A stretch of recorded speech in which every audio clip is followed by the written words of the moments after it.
Good morning students. बच्चों, आज हम 7th स्टैंडर्ड का लेसन नंबर 5 मिठाई वाला पाठ पढ़ेंगे। बच्चों, इस पाठ के जो लेखक हैं वो हैं भगवती प्रसाद वाजपेयी जी। इस पाठ के अंदर एक मिठाई वाला है जिसके बच्चे किसी हादसे में उनकी डेथ हो जाती है। उन्हीं की याद में वह गांव-गांव जाकर कभी खिलौने वाला, कभी मिठाई वाला, कभी बंसी वाला बनकर जाता है और छोटे छोटे बच्चों को मिठाई खिलौने देकर वह खुश होता है। इस पाठ के अंदर यही बताया गया है। ओके, अब हम पाठ पढ़ना शुरू करते हैं। बहुत ही मीठे स्वर के साथ वह गलियों में घूमता हुआ कहता, बच्चों को बहलाने वाला, खिलौने वाला। इस अधूरे वाक्य को वह ऐसे विचित्र किंतु मादक मधुर ढंग से गाकर कहता कि सुनने वाले एक बार अस्थिर हो उठते। उसके स्नेही भाविक कंठ से फूटा हुआ गान सुनकर निकट के मकान में हलचल मच जाती। छोटे छोटे बच्चों को अपनी गोद में लिए युवतियाँ चीखों को उठाकर छज्जों पर नीचे झांकने लगती।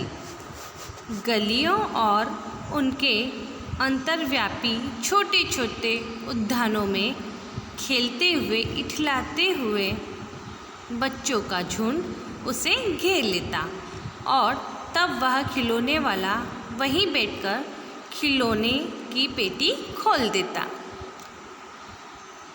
बच्चे खिलौने देखकर पुलकित हो उठते, यानी खुश हो जाते बच्चे तरह तरह के खिलौने देख के। वे पैसे लाकर खिलौने का भाव मोल करने लगते। पूछते, इसका दाम क्या है? ऑल इचका, ऑल इचका। छोटे बच्चे कैसे तोतले बोलते हैं, उसी तरह सारे बच्चे आके उनसे सभी खिलौने के दाम पूछते हैं। खिलौने वाला बच्चों को देखता है और उनकी नन्ही नन्ही उंगलियों से पैसे ले लेता और बच्चों की इच्छा अनुसार उन्हें खिलौने दे देता। खिलौने लेकर फिर बच्चे उछलने कूदने लगते और तब फिर खिलौने वाला उसी प्रकार गाकर कहता, बच्चों को बहलाने वाला, खिलौने वाला।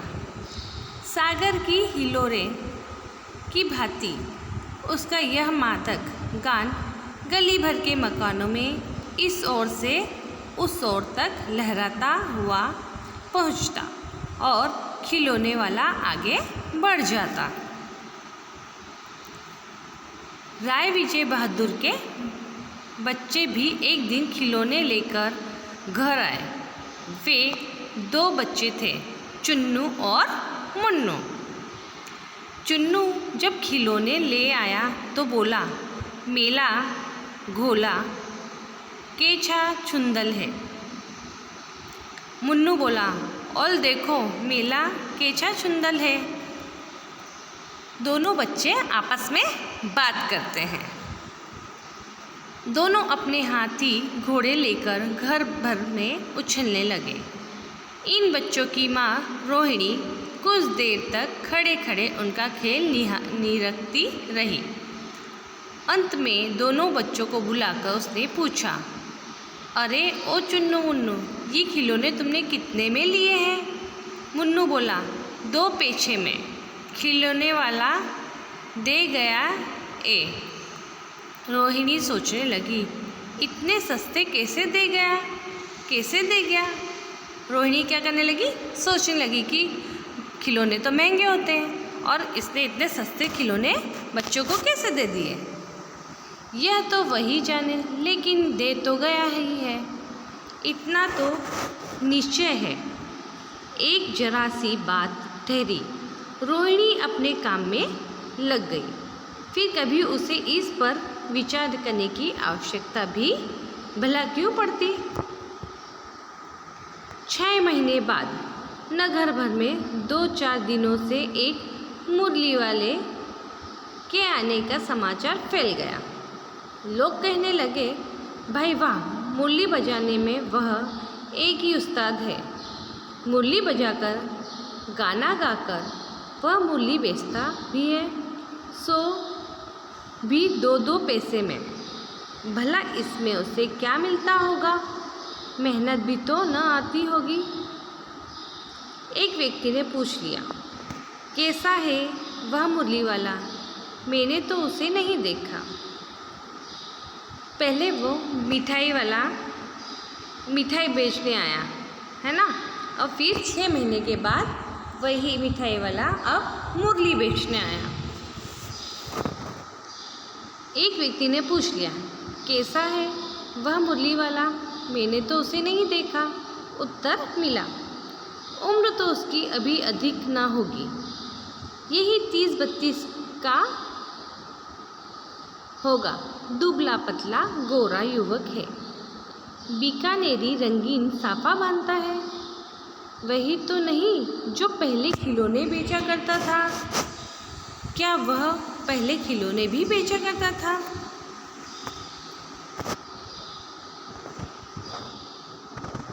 हाँ, जो आकार प्रकार तुमने बतलाया उसी प्रकार का वह भी था, तो वही होगा। पर भाई है वह एक उस्ताद। प्रतिदिन इसी प्रकार उस मुरली वाले की चर्चा होती। प्रतिदिन नगर की प्रत्येक गली में उसका मादक मृदुल स्वर सुनाई पड़ता। बच्चों को बहलाने वाला मुरली वाला। रोहिणी ने भी मुरली वाले का यह स्वर सुना। तुरंत ही उसे खिलौने वाले का स्मरण हो आया। उसने मन ही मन कहा, खिलौने वाला भी इसी तरह गा गा कर खिलौने बेचा करता था। रोहिणी उठकर अपने पति विजय बाबू के पास गई। जरा उस मुरली वाले को बुलाओ तो चुन्नू मुन्नू के लिए ले लूँ। क्या पता यह फिर इधर आए न आए। वे भी जान पड़ता है, पार्क में खेलने निकल गए हैं। विजय बाबू एक समाचार पत्र पढ़ रहे थे। उसी तरह उसे लिए हुए वे दरवाजे पर आकर मुरली वाले से बोले, क्यों भाई, किस तरह देते हो मुरली? विजय बाबू ने किससे कहा? मुरली वाले से कहा।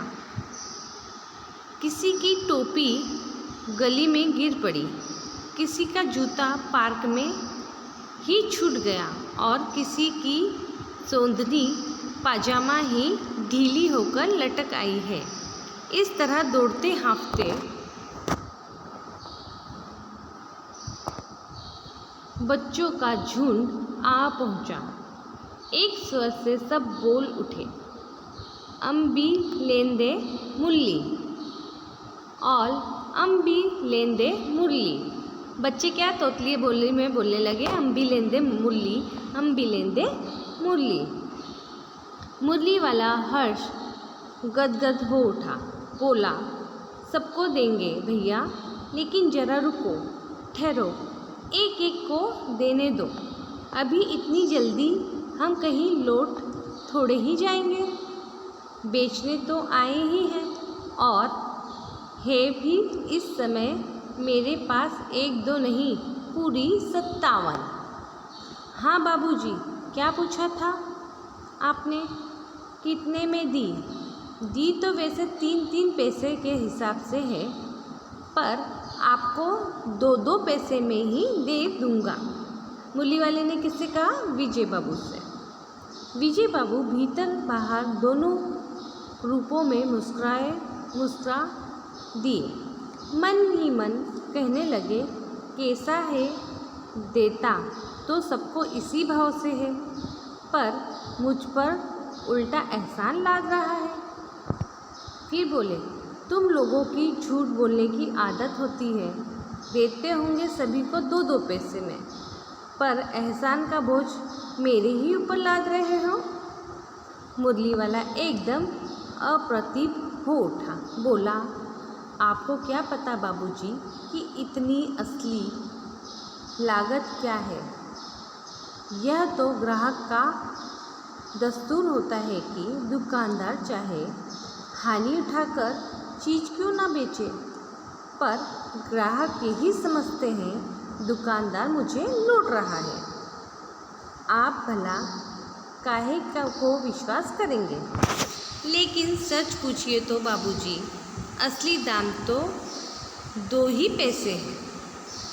आप कहीं से 2 पैसे में ये मूल्य नहीं पा सकते। मैंने तो पूरी 1000 बनवाई थी, तब मुझे इस भाव पड़ी है। विजय बाबू बोले, अच्छा मुझे ज़्यादा वक्त नहीं, जल्दी से दो ठो निकाल दो। 2 मुरलियाँ लेकर विजय बाबू फिर मकान के भीतर पहुंच गए।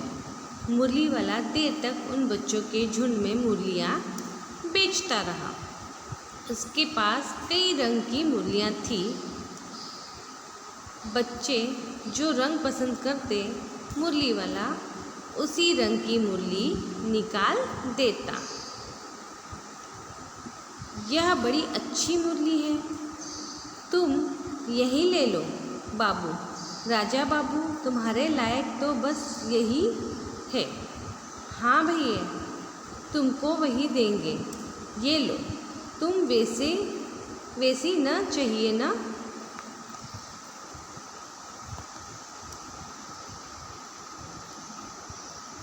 नारंगी रंग की, अच्छा वही लो। ले आए पैसे? अच्छा ये लो, तुम्हारे लिए मैंने पहले ही से यह निकाल रखी थी। तुमको पैसे नहीं मिले, तुमने अम्मा से ठीक तरह मांगे न होंगे। धोती पकड़कर पैरों में लिपटकर अम्मा से पैसे मांगे जाते हैं। बाबू, हाँ फिर जाओ, अब की बार मिल जाएंगे। 2 अन्नी है तो क्या हुआ, ये लो पैसे वापस लो। ठीक हो गया ना हिसाब? मिल गए पैसे। देखो मैंने तरकीब बताई। अच्छा अब तो किसी को नहीं लेना है, सब ले चुके। तुम्हारी माँ के पास पैसे नहीं हैं। अच्छा तुम भी यह लो। अच्छा तो अब मैं चलता हूँ। इस तरह मुरली वाला फिर आगे बढ़ गया। बच्चों, लेसन नंबर 5 मिठाई वाला, इसका जो दूसरा पार्ट है मैं आपको कल नेक्स्ट पीरियड में आगे पढ़ाऊँगी। Okay, thank you, bye.